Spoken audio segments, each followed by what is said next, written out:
السلام علیکم دوستو، میرا نام ہے حسیب شفقت اور آپ دیکھ رہے ہیں ہنسی ٹی وی۔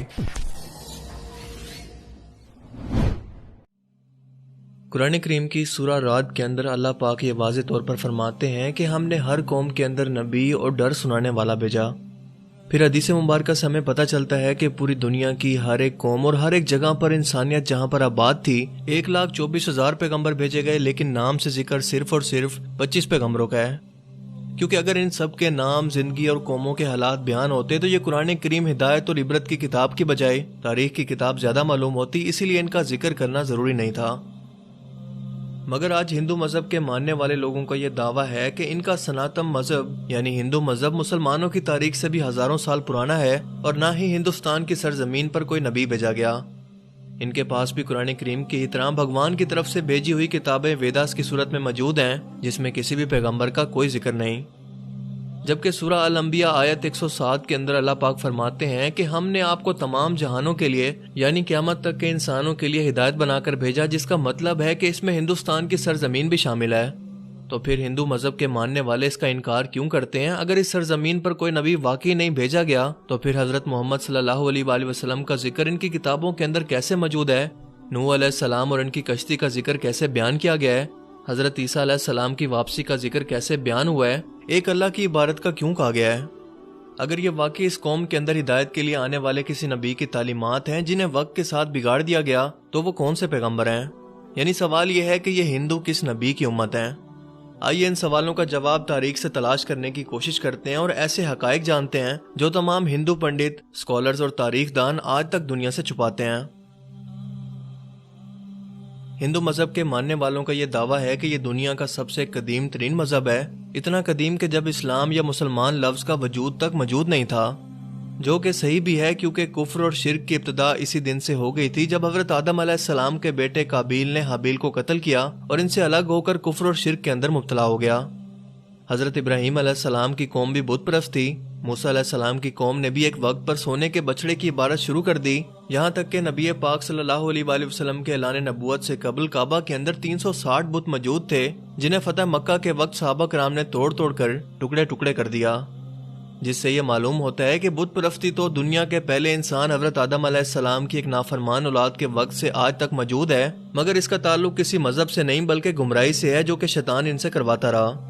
مگر جہاں تک ہندوستان کی سرزمین کا تعلق ہے تو یہاں پر ان لوگوں کی ہدایت کے لیے یقیناً کئی پیغمبر بھیجے گئے، جن کی کچھ تعلیمات تو آج بھی صحیح حالت کے اندر موجود ہیں، مگر زیادہ تر کو بگاڑ کر اسی کی وجہ سے بت پرستی اور گمراہی شروع ہو چکی ہے، کیونکہ ان کتابوں میں آج بھی ایک خدا کی عبادت کا حکم دیا گیا ہے۔ یہ بتایا گیا ہے کہ خدا کا کوئی شریک نہیں، وہ ایک ہے، اس کی کوئی اولاد نہیں، مگر پھر بھی اس کی کئی مورتیں بنا کر اور اس کے شریک خدا بنا کر ان کی پوجا ہوتی ہے، اور اب تک ہندو مذہب کے اندر چھوٹے بڑے تقریباً کئی ملین خدا بنائے جا چکے ہیں۔ ہندو اسکالرز کا یہ دعویٰ ہے کہ اسلام کی شروعات آج سے 1400 سال پہلے ہوئی، مگر ہندو مذہب اس سے بھی پہلے دنیا کا پرانا ترین مذہب ہے، اسی لیے اسلام کا ہندوستان کی سرزمین سے کوئی تعلق ہی نہیں ہے۔ لیکن یہ کم عقل اس بات کو نہیں جانتے کہ دنیا کا پہلا پیغمبر ہی ہندوستان کی سرزمین پر اتارا گیا تھا۔ جی ہاں، حضرت آدم علیہ السلام کو دنیا میں اس وقت ہندوستان کی سرزمین سری لنکا کی ایک پہاڑی پر اتارا گیا تھا، جہاں پر آج بھی ان کے قدم کا نشان موجود ہے۔ یعنی سرزمین پر پہلا ہی قدم ایک مسلمان اور پیغمبر نے رکھا، جس کا مطلب کہ اسلام کی ابتدا عرب سے نہیں بلکہ ہندوستان سے ہوئی، کیونکہ مسلمان لفظ کا مطلب ہے اپنی خواہشوں کو رب کے حوالے کر دینے والا، اس کا حکم ماننے والا انسان۔ حیرت انگیز طور پر لفظ آدم بھی سنسکرت زبان کا لفظ ہے، جو کہ ہندوستان کی سرزمین کی زبان ہے، نہ کہ عرب کی زبان، جس کا سنسکرت میں مطلب ہے کہ پہلا، شروعاتی یا اوریجنل۔ اسی لیے آدمی کا مطلب ہے آدم علیہ السلام کی اولاد، جنہیں قدیم سنسکرت کی کتابوں کے اندر سمبوا منو کہہ کر پکارا گیا ہے، اور اگر ہندو کسی طرح سے ان کے وجود سے انکار کرنے کی کوشش کریں تو ایسا بالکل ناممکن ہے، کیونکہ ان کی مقدس کتاب رگ وید اور بھوش پرانا میں آدم علیہ السلام کی تخلیق، فرشتوں کا انہیں سجدہ کرنا، آدم علیہ السلام سے حضرت حوا کی تخلیق، شیطان کا ان دونوں کو بہکا کر جنت سے نکالنا اور پھر زمین پر اتارنے کا ذکر واضح طور پر موجود ہے۔ بھوش پرانا چیپٹر 4 to 7 کے اندر یہ تمام واقعہ بیان ہے، بالکل ایسے ہی جیسے قرآن پاک کی سورہ البقرہ میں اور انجیل مقدسہ میں بھی۔ متیسیہ پرانا کے اندر لکھا ہے کہ خدا نے آدم علیہ السلام کے جسم کو 2 حصوں میں تقسیم کیا، ایک کو سمبوا منو یعنی آدم اور دوسری کو فیمیل یعنی شترو پاکا بنایا، جنہیں مسلمان حضرت بی بی ہوا کے نام سے جانتے ہیں۔ جس کا مطلب اگر ان تینوں دنیا کے سب سے بڑے مذاہب کے اندر ایک جیسی چیزیں موجود ہیں تو ان کا سورس بھی ایک ہی ہونا چاہیے، یعنی ایک خدا۔ سری لنکا کی سرزمین سے ہندوستان کی سرزمین کو جوڑنے کے لیے قدیم ترین قدرتی برج آج بھی ہزاروں سالوں سے پانی کے درمیان موجود ہے، جس کا بننا کوئی اتفاق نہیں ہے۔ اس کے بعد سب سے اہم سوال یہ ہے کہ اس ہندو سرزمین پر کس پیغمبر کو بھیجا گیا ہوگا؟ کیا اس بارے میں ہمیں تاریخ میں کوئی شواہد یا ثبوت ملتے ہیں؟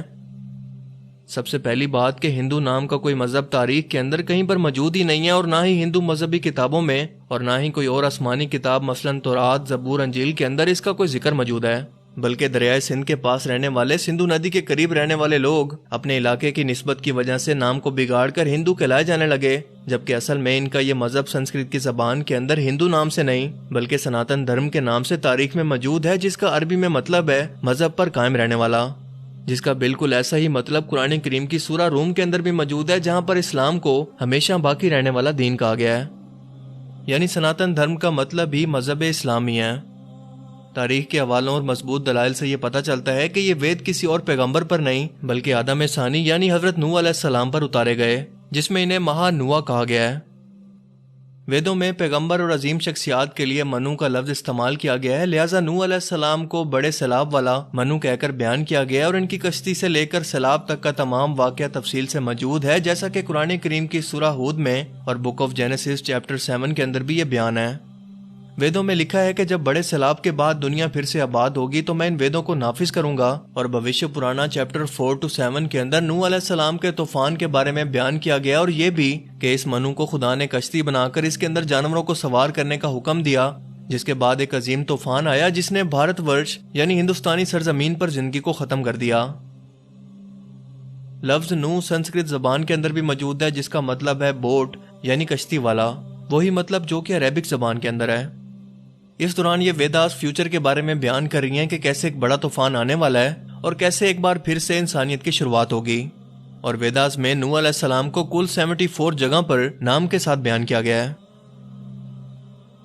فرانس کے ایک رائٹر اے ڈبوئس نے ہندو مذہب اور روایات کو 40 سال تک پڑھا اور بتایا کہ طوفان نوح کے بعد ہندوستان کی سرزمین ایک صحرا کی طرح تھی جسے آباد کیا گیا، اور خود ویداس بھی بار بار نوح علیہ السلام کو ہی مخاطب کر کے ان کے واقعات بیان کر رہی ہیں، جس کا مطلب کہ ہندوستان کی سرزمین اور نوح علیہ السلام کے درمیان ایک تعلق موجود ہے، اور طوفان نوح کے بعد جن ویداس کو نافذ کرنے کا بیان کیا گیا تھا وہ حضرت نوح علیہ السلام کی ہی تعلیمات تھی، جو اس طوفان کے بعد اس ہندو سرزمین پر ان کے ایک بیٹے کی نسل سے آگے پھیلنا شروع ہوئیں، جس کے بعد اس قوم نے گمراہ ہو کر بت پرستی کرنی شروع کر دی، کیونکہ تاریخ کے حوالوں سے ہمیں پتہ چلتا ہے کہ نوح علیہ السلام کی قوم کے جیسے دیوی دیوتاؤں کی پوجا کرنے کا تصور دنیا میں کہیں اور موجود نہیں تھا۔ قرآن کریم میں نوح علیہ السلام کی قوم کو صابی کہا گیا ہے، جو کہ عراق کی سرزمین کو کہتے ہیں، جہاں پر حضرت ابراہیم علیہ السلام پیدا ہوئے، جن کی قوم یہی مشرک تھی، جنہوں نے نوح علیہ السلام اور ان کے درمیان آنے والے تمام نبیوں کی تعلیمات کو یا تو بدل دیا تھا یا پھر بھلا دیا تھا، اور انہی بتوں کی پوجا کرتی تھی۔ اس کے علاوہ یہ فرشتوں کی بھی عبادت کیا کرتے تھے، اسی لیے خدا کے ساتھ ساتھ ان لوگوں نے فرشتوں کی مورتیاں بنا بنا کر انہیں بھی خدا کا درجہ دینا شروع کر دیا، بالکل ایسے ہی جیسے ہر بڑے کام پر اللہ تعالیٰ نے فرشتے مقرر کیے ہیں اور وہ اپنے ہر بڑے کام کے لیے اللہ تعالیٰ کی طرف سے پابند ہیں، اسی طرح سے ان لوگوں نے ہر کام کروانے کے لیے ایک الگ الگ خدا مورتیوں کی صورت میں بنا لیا۔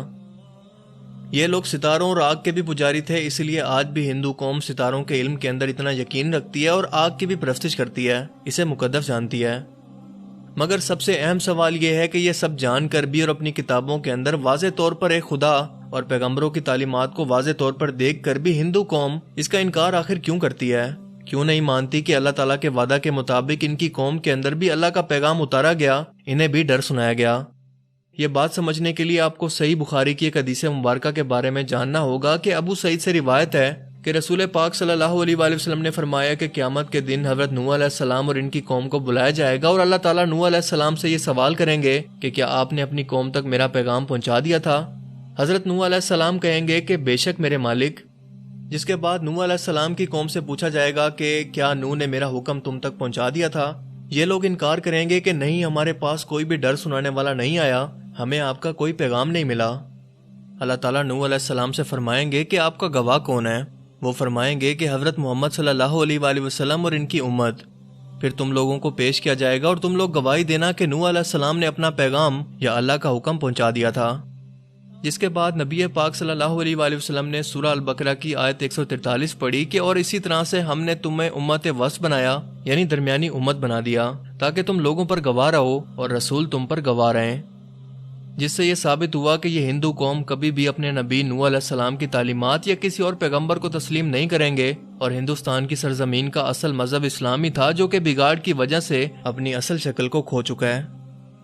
آج یہ ہماری ذمہ داری تھی کہ ہم ان لوگوں تک اللہ کا پیغام صحیح حالت کے اندر پہنچاتے، کیونکہ ہمارے رسول کو تمام جہانوں کے لیے رحمت بنا کر اور ڈر سنانے والا بنا کر بھیجا گیا۔ اب قیامت تک کیونکہ کسی رسول یا پیغمبر نے نہیں آنا، اس لیے اب یہ کام امت مسلمہ کے ذمہ ہے، جن سے قیامت کے روز اس بارے میں سوال کیا جائے گا۔ ڈاکٹر ذاکر نائک اور احمد دیدات جیسے لوگوں نے